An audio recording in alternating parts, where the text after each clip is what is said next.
She finally went through the backyard to go in the garage, and she found my cousin laying on the floor, lifeless. The search is on this afternoon for the person who killed a 30-year-old Chicago woman found strangled to death in her garage. It was not the first time she had been the victim of violence. In fact, she talked with us about it just a month ago. I thought so. That it's like, I don't know why a lot of people want to target young women. I guess because we women and they don't think that we're easy to target. I guess that's the situation. I guess that's the issue, because we'll probably be more vulnerable to give up and let go or whatever the case may be. We're honoring her legacy. We're honoring her life. On September 18, 2023, a heartbreaking discovery was made in a parking garage on the 7800 block of South Indiana Avenue in Chicago. A mother found her 30-year-old daughter, Sierra Jameson, dead, her life tragically cut short.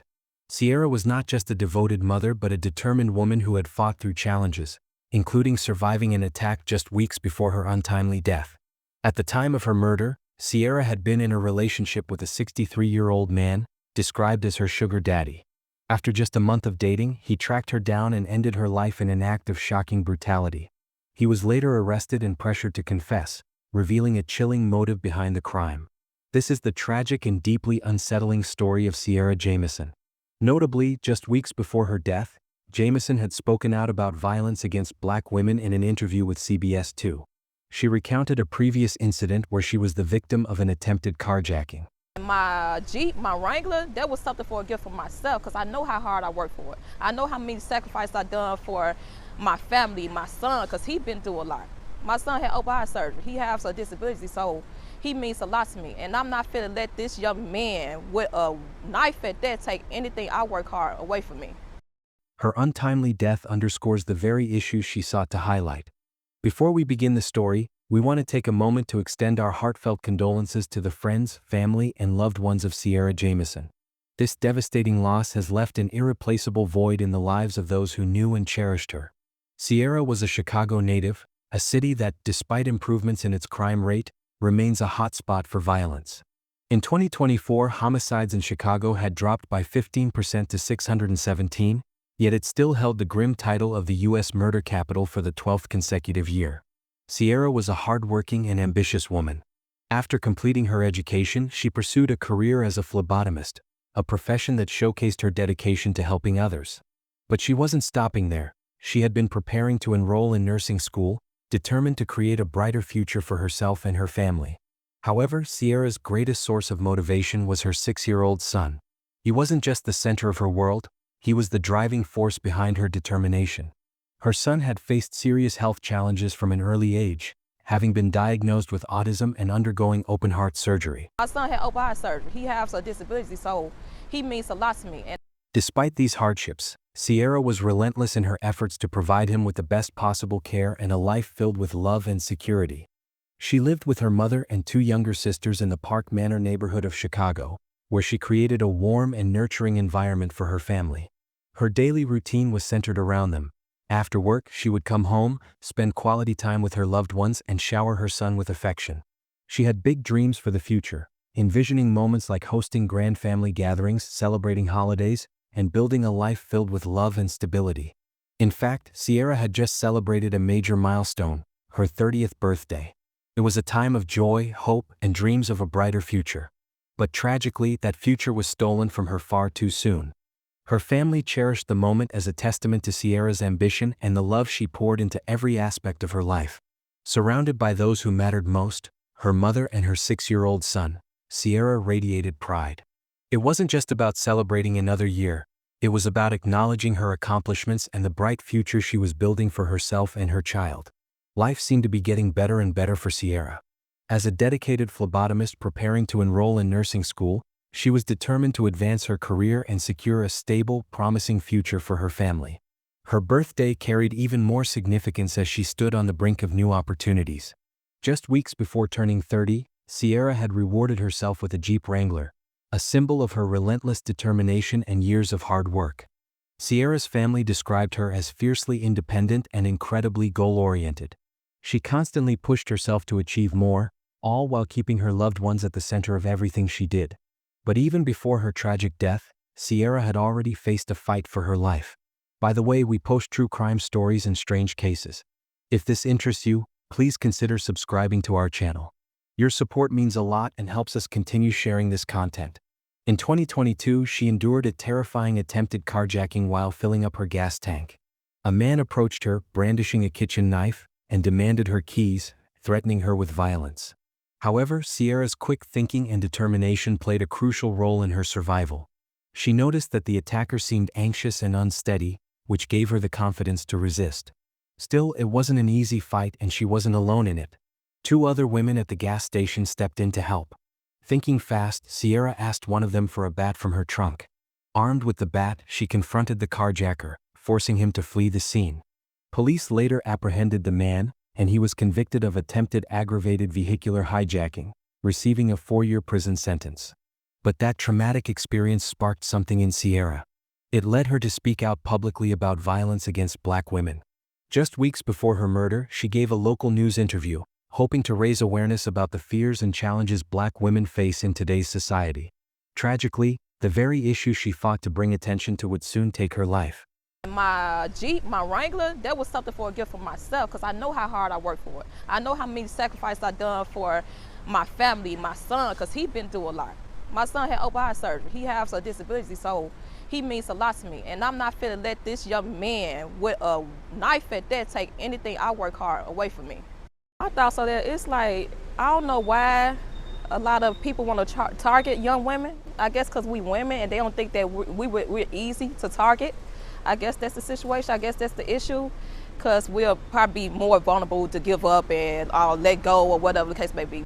What Sierra didn't know was that no amount of strength or advocacy could protect her from the danger that was creeping into her life. At the center of this danger was a man she had trusted for nearly a decade, a 63-year-old man named Lawrence Curtis Boyle. For years, Sierra and Lawrence shared a close bond, one that many would describe as enviable. Their friendship was built on trust, loyalty, and mutual respect, at least on the surface. To outsiders, their connection seemed unshakable, the kind of friendship people admire and aspire to have. But beneath that seemingly solid foundation, something darker was festering within Lawrence. By August 2023, Lawrence made a decision that would change everything. He confessed his feelings to Sierra and proposed taking their friendship to the next level. To her, it seemed harmless.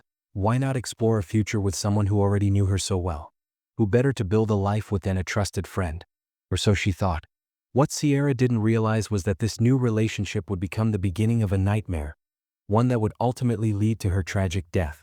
Lawrence had a past riddled with violent behavior, a history that cast a long, ominous shadow. In 2011, he was charged with domestic violence and aggravated assault with a deadly weapon. Though the case was dropped just a month later, those details hinted at a dangerous side of him that would soon resurface in Sierra's life. Boyle had a previous 2011 domestic violence aggravated assault with a deadly weapon arrest and was charged in March of that year. A month later, the case was dropped.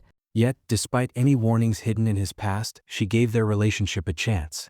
While most relationships start with love and excitement before cracks appear over time, Sierra and Lawrence's relationship was troubled from the very beginning. Almost immediately, Lawrence revealed himself to be a possessive and controlling partner. So much so that it became painfully clear why their bond had remained platonic for so many years, and why it should have stayed that way. It didn't take long for Sierra to realize she had made a mistake. Just a few weeks into the relationship, she had enough and decided to end things with Lawrence. But that decision would cost her more than she could have ever imagined. For Lawrence, the abrupt breakup was unbearable. What should have been a simple end to a short-lived romance felt like a deep betrayal. The decade-long friendship they once shared unraveled in just 4 weeks. And Lawrence couldn't handle it. His desperation turned into something far more sinister, something that would come at an unthinkable price. On the evening of September 18, 2023, Sierra returned home to her Park Manor neighborhood in Chicago after a normal day. She had no idea that lurking in the shadows of her garage on South Indiana Avenue was Lawrence, waiting for her with malicious intent. As she pulled into the garage, Lawrence ambushed her. Prosecutors later revealed that he initially hesitated, fearing that Sierra might be armed. But once he realized she wasn't, he launched his attack. He strangled her with his bare hands until she went limp. Even after she lost consciousness, he continued choking her, making sure she was dead. After the attack, Lawrence took Sierra's phone and attempted to cover his tracks. He concealed her lifeless body under a tarp in the garage, ensuring it remained hidden. Witnesses later reported seeing him leaving the garage shortly after the attack. Later that night, Sierra's brother became concerned about her whereabouts and confronted Lawrence. But instead of the truth, Lawrence spun a lie. He claimed that Sierra had thrown her phone at him and left for the store. This deception delayed immediate concern for her safety. As the night went on, Sierra's mother grew increasingly worried after failing to hear from her daughter. Her maternal instincts told her something was wrong.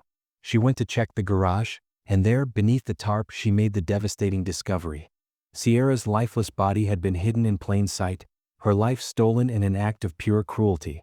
30-year-old Chicago woman found strangled to death in her garage. It was not the first time she had been the victim of violence. In fact, she talked with us about it just a month ago. CBS 2's Mercer Perlman has the latest on that investigation. In the hours following the devastating discovery of Sierra's body, Lawrence made a shocking confession. He called his ex-wife and admitted to strangling Sierra, a crucial moment that confirmed his guilt. But Lawrence didn't just confess. He took an additional step that suggested remorse. Prosecutors say that Boyle admitted to his ex-wife and police to strangling Jameson. The judge ordered him detained. On September 20, 2023, just 2 days after Sierra's murder, Lawrence turned himself in. He arrived at the police station and was taken into custody without incident. Authorities wasted no time in charging him with first-degree murder. Other prosecutors say she was killed by someone she knew well. The accused killer was in court today, so was our Suzanne Lemignot, and she's learning more about his violent past. As more details about his violent past surfaced, including previous convictions for domestic violence and child abuse, the case quickly gained widespread media attention. Given the severity of the crime and the clear threat he posed to the community, the court ordered Lawrence to be held without bail. Shortly after his arrest, legal proceedings against Lawrence moved swiftly. His first court appearance took place on September 22, 2023, where prosecutors laid out the chilling details of the crime. During the hearing, Assistant State's Attorney presented a harrowing account of Sierra's final moments. The prosecution emphasized Lawrence's history of violence, highlighting past charges of domestic violence, child abuse, and aggravated assault with a deadly weapon from 2011, a case that had been dismissed shortly after. Records also revealed that he had served time in North Carolina for child abuse and breaking and entering. Despite the severity of the charges, Lawrence's demeanor in court was disturbingly casual. The assistant state's attorney told the judge he used his 2 hands to suffocate the life out of someone he was in a dating relationship with. Records uncovered by the CBS 2 investigators show Boyle was also convicted in 1993 of child abuse in North Carolina, and 6 years later was out of prison by 1999. In court, it was also revealed Boyle served 2 years for breaking and entering in the North Carolina Department of Corrections and had a 1997 misdemeanor conviction for assault on a woman. He appeared relaxed, even rocking in his chair as the brutal details of Sierra's murder were recounted. His apparent lack of remorse only fueled the prosecution's case. Judge Susana L. Ortiz ordered Lawrence to remain in custody without bail, ruling that there was no evidence to support any claims of self-defense, an argument that his attorney had hinted at. The prosecution strongly opposed any self-defense claims, pointing to the brutality of the attack and the fact that Sierra was unarmed. Physical evidence on her body, including marks consistent with strangulation, further solidified their case. Following this initial hearing, Lawrence was scheduled to return to court for further proceedings. As the case moved forward, it continued to draw national attention, sparking broader conversations about domestic violence and the dangers of unchecked aggression. Prosecutors say that the victim, Sierra Jameson, had known Lawrence Boyle for 10 years, and just a few weeks before she was murdered, they had started a romantic relationship. Jameson spoke with us back in August. As the trial unfolded, one question lingered in the minds of many. Why? How could a relationship that started with a decade of friendship spiral into such a horrific tragedy? While the most obvious answer was Lawrence's inability to handle rejection, the truth ran much deeper. Lawrence's history of violence revealed a disturbing pattern, one that painted a picture of a man incapable of processing emotional conflict in a healthy way. His past was filled with repeated incidents of domestic abuse and violent outbursts, demonstrating an inability to cope with rejection or disappointment. These weren't isolated incidents but recurring warning signs of deeply rooted issues. Ultimately, these unresolved problems culminated in an unspeakable act of violence against Sierra, someone he once called a friend. Sierra's tragic death sent shockwaves through her community. Her family and friends were left reeling, devastated by the sudden loss of a young woman who had so much ahead of her. More than just a dedicated mother, Sierra was ambitious. She had been preparing to start nursing school, eager to build a brighter future. Her aunt, Corella Williams, spoke out about the impact of the murder, expressing her grief and outrage. She emphasized that Lawrence's inability to accept rejection as an adult led to an unnecessary and horrific escalation. He didn't take the rejection like a man, he let it consume him, she said. She finally went through the backyard to go in the garage, and she found my cousin laying on the floor, lifeless. It truly took a gift from God away from us, and it's beyond sad. 2 at 10 tonight, charges have been filed against a man accused of strangling a Southside mother. Lawrence Boyle is charged with murder and is expected in court tomorrow. Police say he killed Sierra Jameson Monday night in Greater Grand Crossing. Jameson's mother found her in the garage of her home where she lived with her 6-year-old son. The case became more than just a story of one woman's tragic end. It served as a stark reminder of the dangers of domestic violence and the urgent need for better support systems to protect potential victims. Sierra's murder wasn't just a singular act of violence. It was the final, devastating consequence of a pattern that had been ignored for far too long. This sentiment resonated deeply with the community, as many recognized the broader implications of violence against women. In the wake of Sierra's tragic death, her family organized memorial events to honor her memory and bring people together in grief and solidarity. One such gathering was a balloon release held at 6:30 p.m. on September 20, 2023, in the 4500 block of West Jackson Boulevard. Family, friends, and community members came together to share their cherished memories of Sierra, celebrate her life, and express their sorrow over her untimely passing. Sierra's funeral was an emotional and heartbreaking occasion, attended by loved ones and those who had been touched by her story. It provided an opportunity for those who knew her to reflect on her life, her aspirations, and the bright future she had envisioned for herself and her son.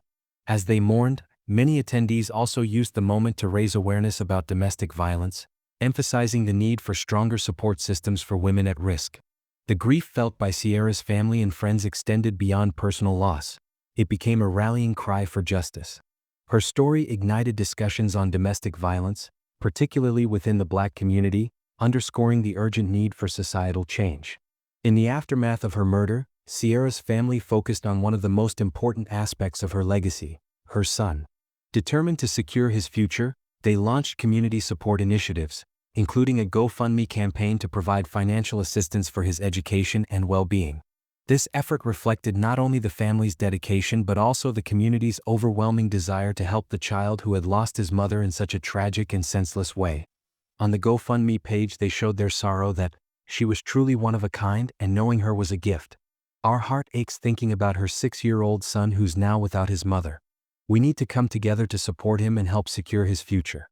The road ahead will be challenging, especially with the long-term costs of raising a child, but I know our community can make a difference.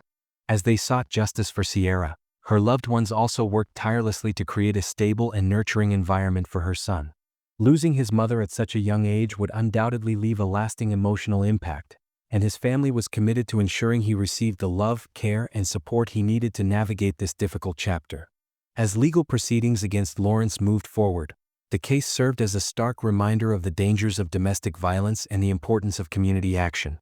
Sierra's tragic story serves as a powerful call to action. It forces us to ask difficult but necessary questions. How do we recognize the warning signs of violence in long-standing relationships? What steps can we take to better equip individuals and communities to prevent such tragedies? Sierra and Lawrence had known each other for nearly a decade before their brief romance turned fatal, proving that even years of friendship do not guarantee a healthy relationship. If that alone is not enough, then what is? As we reflect on Sierra's story, we are reminded that domestic violence can take many forms and no one is immune. It is up to all of us to stay vigilant, support survivors, and demand change before another life is lost. Please subscribe to the channel to stay updated about the future upload. Thank you for watching another video of Truth and Crimes. Share your thoughts about this heartbreaking case in the comments below. We value your input. We dedicate ourselves to delivering accurate and compelling true crime stories using information from reliable sources. Take care, stay safe, and we'll see you soon with another captivating story. Now we want to bring in CBS 2 investigator Dorothy Tucker, who, as you heard, interviewed this woman just 1 month ago. Dorothy, you first reached out to Sierra Jameson because you were specifically looking for black women who had been victims of violence, crime. Erica, talk about an irony here. Right. You know, working on a story about black women being the #1 victims of so many crimes. And because of that, I reached out to Sierra and asked would she share her story because she was the victim of an attempted carjacking. Right. And I got to tell you, I felt like she was so strong, willing to share her story. That takes a lot to say, I'm going to go on television and tell you what happened. And when I met this woman, what I really felt was that she was somebody who was so convicted, so, you know, in her resolve to protect what she worked so hard for. Right. You know, her young son, she mentioned. Her young son, you know, 6 years old. She's a beautiful, beautiful young woman. When you watched us replay that clip of you speaking with her, you were shaking your head. So what are some of the reflections that you've been feeling?